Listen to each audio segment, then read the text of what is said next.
Today in Across the Fence, we're going to travel half a world away as we explore aging and caregiving in China.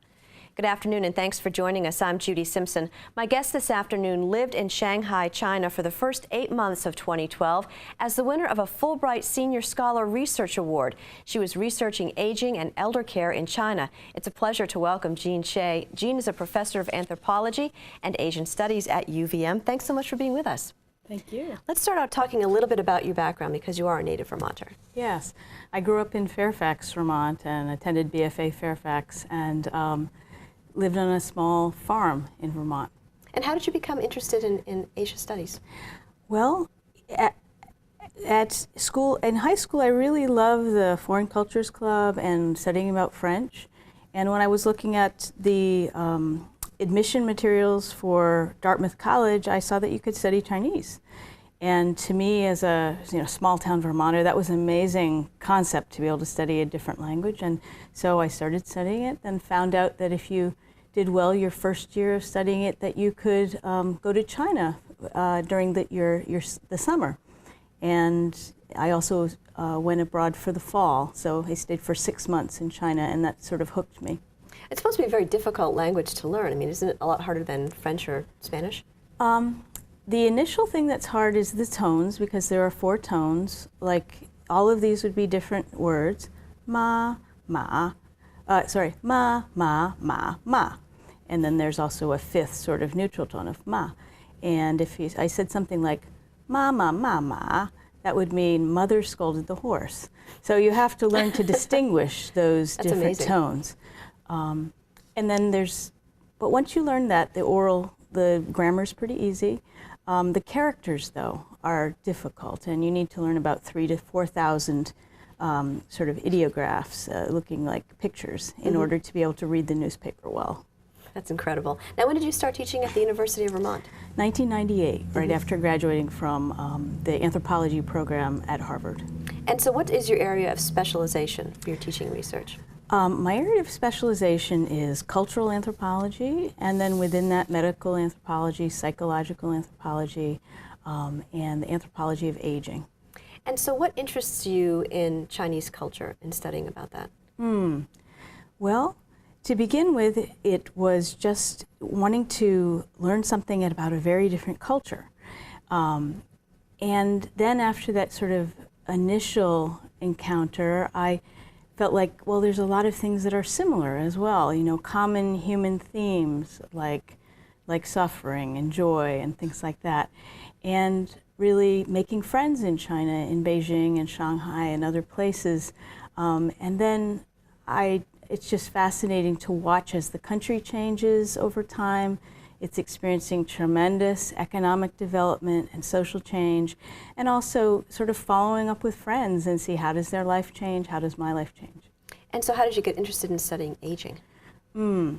Well, I began as an undergrad. I did my thesis on family planning, and it was a library research project on family planning in China and Singapore, because China has a single-child family policy where in the cities for a long time, from the 80s at least up through the mid-2000s, people in the cities everywhere were only supposed to have 1 child. And in the countryside, you could have 2 children. If the first was a girl or disabled, because of the sort of patrilineal, patrilocal custom where girls would move to another village, and you'd be reliant on your son and his wife to take care of the farm and to take care of you in later life. But then that topic is sort of sensitive, and so I started thinking, well, what is it about it that interests me? And I realized it was things about gender and family and the life course. And initially I began to study menopause and midlife aging in China and people's experience of the body. And from there, I branched out more broadly into aging and caregiving. And so, as we mentioned in the introduction, you've just returned from a research sabbatical in China. And what were you researching there? I was researching family-based caregiving for the elderly. In China, many people have heard that there's a Confucian value system where elders are supposed to be taken care of by the family and supposed to be taken care of by especially the sons and daughters-in-law. And we see a picture here of an older yes. person. So here we have a picture of some elderly women sitting in a park, and my project actually focused, instead of on filial piety and looking at how children are supposed to take care of their elders, and that traditional notion, how elderly people actually do a great deal to take care of each other, especially of their spouses. And also here's a group of elderly people buying some food for their family. They also do a great deal to take care of their grandchildren and also their children up through the 30s and 40s of their lives. So here we have a picture of a husband pushing his wife in a wheelchair on Nanjing Road in Shanghai. And so I was looking at both husbands and wives, a wife taking her husband for a walk in a neighborhood where I did research, to see in what ways did elders take care of themselves and their spouses, and how did they negotiate this caregiving, trying to enlist some help from their children, and increasingly now daughters as well as sons, and also are they starting to reach out to community organizations and NGOs for help as well, and how are those community organizations reaching out to them? So I did interviews as an anthropologist in, this is a nursing home, an upscale nursing home, in community organizations, NGOs, and also in older people's homes, talking with them about their caregiving experiences. And so were there some things that you found that you didn't expect or we might not expect? Well, I think that one of the most surprising things was, just like in the U.S. and just like in most countries across the world, sometimes seeing some homeless people or very, very impoverished elders. And this is a man that I passed by many days, and at one point I took a picture and then put some money in his bowl that you see in the ground there. And every so often you would see homeless elders out with a begging bowl. And also many times you would see some very impoverished elders going around the parks or going around in the street and picking bottles and recyclables out of the trash in order to get some extra spending money. And what did you find that was different from what happens in the United States? Well, what was different from the U.S., I think that in terms of,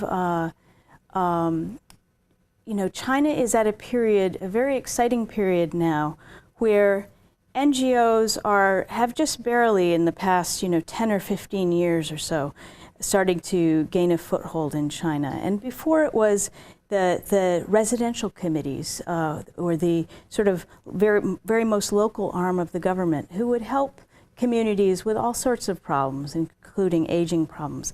But now you have a situation where it's not just the government, but NGOs, non-governmental organizations, and private businesses also coming in to try to fill some of those service gaps that have developed with increasing geographic mobility of children, and the ways in which jobs today in China require so much time that many young people, even if they want to, don't have the time or the ability to give the kind of intimate care to their elders that they need. Which sounds like somewhat similar to what we have here. Yes, yes. China is now developing very similar problems to what we have here. And the difference is, however, that our system of managing volunteers and managing NGOs and private companies and government-based companies, it has had many, many, many decades of development. And so we have programs like PACE, or Area Agencies on Aging, that do a tremendous job of coordinating those efforts and also getting word out to ordinary people as to what resources they could access. Right. But in China, those sort of coordination efforts and efforts to publicize are really at their beginning, a very exciting point. Which is what you mentioned. We were talking before we started taping about the differences that just you've seen in your travels to China over a few years, relatively speaking. Yes. I first went to China in 1986, and that was just several years after China had opened up from the Maoist period, which was a very sort of closed period where they just had mainly relations with the Soviet Union at the time. And 1978, 1979, they went from having a very closed sort of communist and socialist system to now having what they call a market socialist system, open to the world and open to learning about, you know, many different things, including options for aging services from the outside. So China went from being a very poor country. In 1949, the average life expectancy was 49 years old.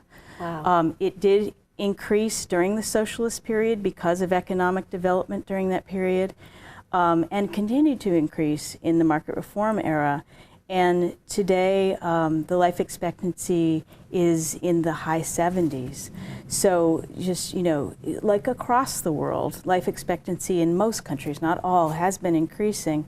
And so the proportion of elderly is also increasing. In China today, the proportion of elderly is about 11%. It's estimated that between 2030 and 2050, it'll go up to perhaps over 25 or 30%. And today, I chose Shanghai because Shanghai is at the vanguard of the aging of the population in China. Shanghai today has over 20% of its population over the age of 60. And some neighborhoods even have populations over 60% of the population over the age of 60. So what do you think we can learn in America from aging in China? I think that there, you know, the value system of really thinking about, you know, typically, you know, in America, we sort of think that, well, we didn't have a choice to be born, and so our parents owe it to us to raise us to at least the age of 18, and then after that, it kind of depends on your relationship. Well, children are supposed to fly the nest. Fly the nest. Yep. And, you know, just thinking about that Chinese notion and value system that, well, you know, even though we didn't choose to be born, our parents did a tremendous amount to take care of us, even if some parents, you know, didn't do everything that they could. But once your parents get old, and if they become sick or become helpless, to, you know, take some extra thought to think, even though I'm busy, you know, what could I do materially or in terms of calling or emotional support? And I know it's not easy. The other thing is they have some interesting social things that I think some people do in the U.S., but maybe a little bit more systematic. Like when there were, say, 3 or 4 children in the family, sometimes they would divide up the year so that, you know, 3 months living with one child, 3 months with another throughout the year. Or if the children all live close by, the parents might live alone, but they would rotate meal rotation throughout the week. And really share the responsibility. Share the responsibility, yeah. Now I know before we run out of time that you wanted to highlight some web-based sources for our viewers. Yes. Yes. So first off, I wanted to highlight that if you want to learn more about anthropology and social study of societies, that you can go to the UVM webpage and then /anthro to find more about that program. And how about aging in the field of gerontology? Okay. So the University of Vermont also has a center on aging. And if you go to the UVM website /CT aging, then you can find a lot of information about that and about our gerontology certificate program, which is something that you can be a college student, but you can also be a senior citizen looking for a second career or a hobby to learn more about gerontology or the study of aging. And how about for your department? My department is the anthropology department and also the Asian Studies program. And the Asian Studies program is at the UVM website /Asian. And we have many classes about China and other parts of Asia. We also have an excellent Chinese language and literature program that people of all ages are welcome to take courses in that department. Well, Jeanne, thanks so much for joining us today. It's just fascinating work. You're welcome. That's our program for today. I'm Judy Simpson. We'll see you again next time on Across the Fence. For a video copy of today's program, call toll-free 1-888-ATF-3430. Across the Fence is brought to you as a public service by University of Vermont Extension and WCAX-TV.